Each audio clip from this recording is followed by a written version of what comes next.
चलिए तो आज आप लोग के लिए 10th क्लास का जो है एक्सरसाइज 2.4 को बताया जा रहा है। इसमें प्रश्न 1 से 3 तक बताया जाएगा। तो 10th क्लास में जितने भी छात्र एवं छात्रा हैं सभी जो अपने कॉपी और कलम निकाल के और आप क्वेश्चन को नोट करें और बुक का भी सहायता लें, ताकि आपको हम सॉल्यूशन कर देते हैं, ताकि आपको आसानी हो। चलिए तो हम आपको बताते हैं। पहला क्वेश्चन है, त्रिघात बहुपद का शून्यक है या नहीं, इसके बारे में पता लगाना है।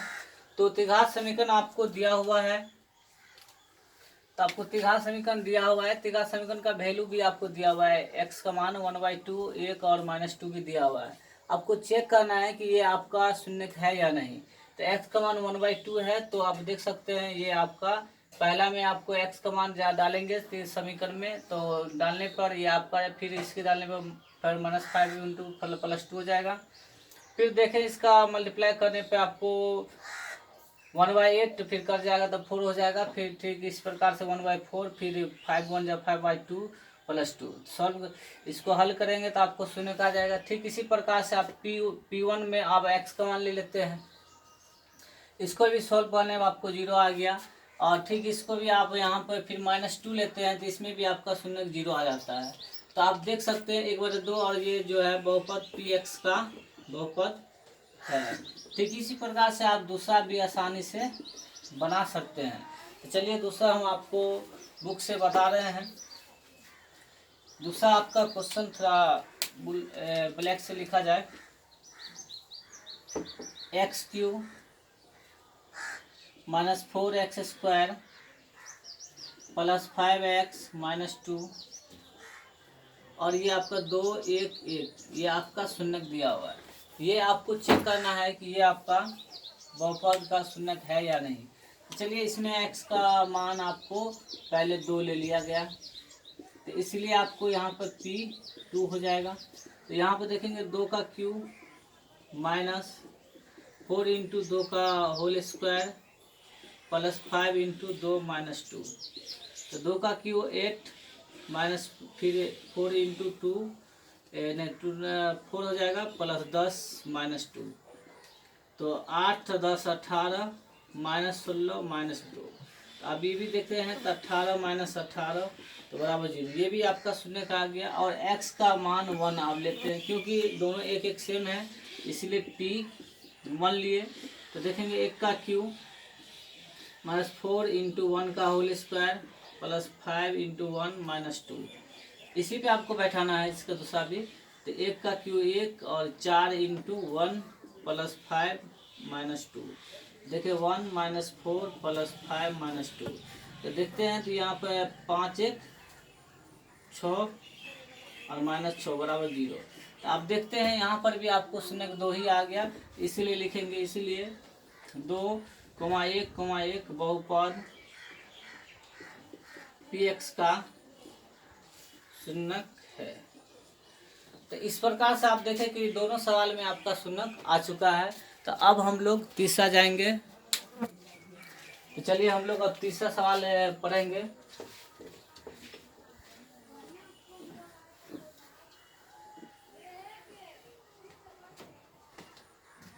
इसे भी आपको मिटा देते हैं। चलिए थोड़ा बुक का भी सहायता लिया जाए, थोड़ा आसानी होता है। बुक का सहायता लेने से थोड़ा टाइम कम लगता है। तो दूसरा का क्वेश्चन हम लोग लाइन से पढ़ेंगे। ये आपको द्विघात बहुपद ही ज्ञात करना है। इसमें आपको शून्यकों का योग दिया हुआ है। तो गिवन दैट मतलब दिया गया है शून्यकों का योगफल alpha plus beta plus gamma, ये आपका दिया हुआ है। इसका मान दिया हुआ आपको 2। तो चलिए इसका फॉर्मूला होता है -b/a। तो 2/1 होगा। तो इस प्रकार से आप देख सकते हैं b का मान इधर आएगा तो -2 हो जाएगा। तो अब यहाँ पे लिख भी सकते हैं, a का वैल्यू आपको 1 आ जाएगा और b का मान ये आपको -2 आ जाएगा। ठीक इसी प्रकार से आप देख सकते हैं। अगला दिया है शून्यकों का 2 शून्यकों गुणनफल, मतलब alpha into beta plus beta into gamma plus gamma into alpha. इसका आपको वैल्यू दिया हुआ है -7। तो चलिए इसे भी आप सॉल्व कर सकते हैं। इसका फॉर्मूला होता है आपको c/a, तो -7/a में, तो इसमें भी आप देख सकते हैं इसका वैल्यू आ चुका है। ठीक इसी प्रकार से आगे देखेंगे। यहाँ पे आप नहीं भी लिखे, डायरेक्ट भी लास्ट में भी लिख सकते हैं। Alpha into beta into gamma, इसका फॉर्मूला होता है, इसमें मान देखिए दिया हुआ है -14।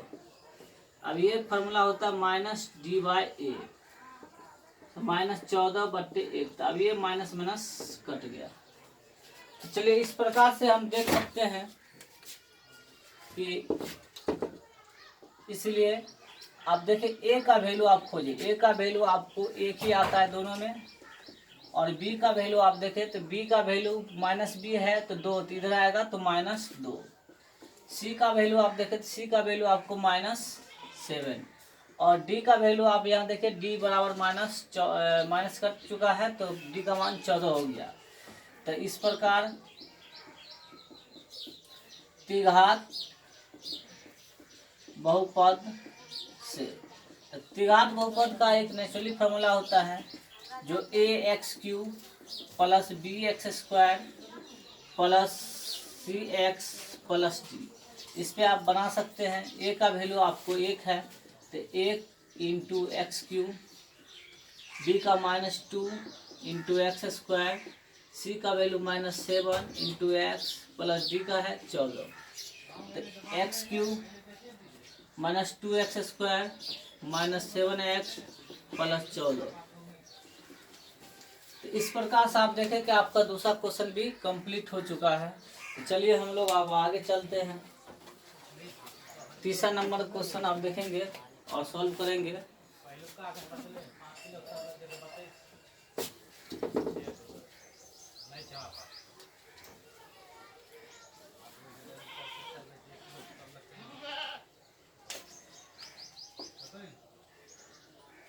चलिए 3 नंबर क्वेश्चन आप देखें। इसमें आपको पहले बहुपद दिया हुआ है x³ -3x² + x + 1, और इसमें आपको शून्य दिया हुआ है a - b, फिर a और फिर उसके बाद a + b। इस प्रकार से ये अल्फा और ये बीटा और ये गामा, मतलब ये अल्फा का मान हो गया, ये बीटा और ये गामा का हो गया। ये आपको दिया हुआ है क्वेश्चन में, और आपको इसमें मान a का बराबर वाट और b बराबर वाट, ये आपको दोनों ज्ञात करना होगा। अल्फा a का मान और b का मान ज्ञात करना है। चलिए हम आपको बताते हैं, आप ध्यान से देखें। तो इस प्रकार से पहले हमको इस बहुपद में मान रख लेना है, इसलिए बड़ा में रखते हैं, क्योंकि ये दिया हुआ a का मान आपको 1, फिर बड़ा b का मान आपको -3, और c का मान 1 और d का मान 1। अब इसमें आपको देखिए फॉर्मूला आपको त्रिघात समीकरण का आपको पता ही होगा, इसलिए त्रिघात समीकरण का सूत्र होता है अल्फा + बीटा + गामा। ये फॉर्मूला आपका होता है -b/a। चलिए बड़ा में लिखते हैं b/a। तो अब देखिए अल्फा और बीटा का फॉर्मूला जो दिया हुआ, इसका मान दिया, अल्फा का मान आपको a - b, और बीटा का a दिया हुआ है, और गामा का आपको a + b। इसमें भी देखिए -b का वैल्यू, बड़ा b आपको -3, उसका a का मान 1, प्लस -b कर चुका है। अब 3a बराबर माइनस प्लस हो जाएगा, तो 3 × 3 3 × 3, इसलिए a बराबर आपको 1 वैल्यू आ चुका है। तो अगला फॉर्मूला 2 में से कोई ले सकते हैं, तो alpha into beta into gamma, तो -d/a, तो d बड़ा लेना है, a भी बड़ा लेना है। तो इसका फॉर्मूला अब देखें तो अल्फा का फिर a - b गुने बीटा का मान a और गामा का मान आपको a + b, तो -d का मान फिर आपको 1 है और a का भी मान 1 है। चलिए अगला में हम पहले निकालें। a का वैल्यू 1 है, तो a जहाँ भी होगा 1 देना है, फिर b, फिर यहाँ पर भी 1, फिर इंटू फिर यहाँ 1 + b, तो -1 होगा। तो एक का तो मल्टीप्लाई एक ही हो जाएगा। अब ये दोनों आपको एक फॉर्मूला आता है, तो एक का स्क्वायर माइनस बी का होल स्क्वायर। तो एक का स्क्वायर एक माइनस बी का स्क्वायर बराबर -1। तो माइनस बी का स्क्वायर बराबर -1 तो माइनस बी स्क्वायर बराबर -2, तो माइनस माइनस कट गया। तो बी स्क्वायर बराबर 2 है, तो अब ये स्क्वायर आएगा तो +-√2। इस प्रकार से आप देख सकते हैं ए और बी का भी वैल्यू निकल चुका है। तो चलिए आज आप लोग के लिए इस चैप्टर में इतना ही।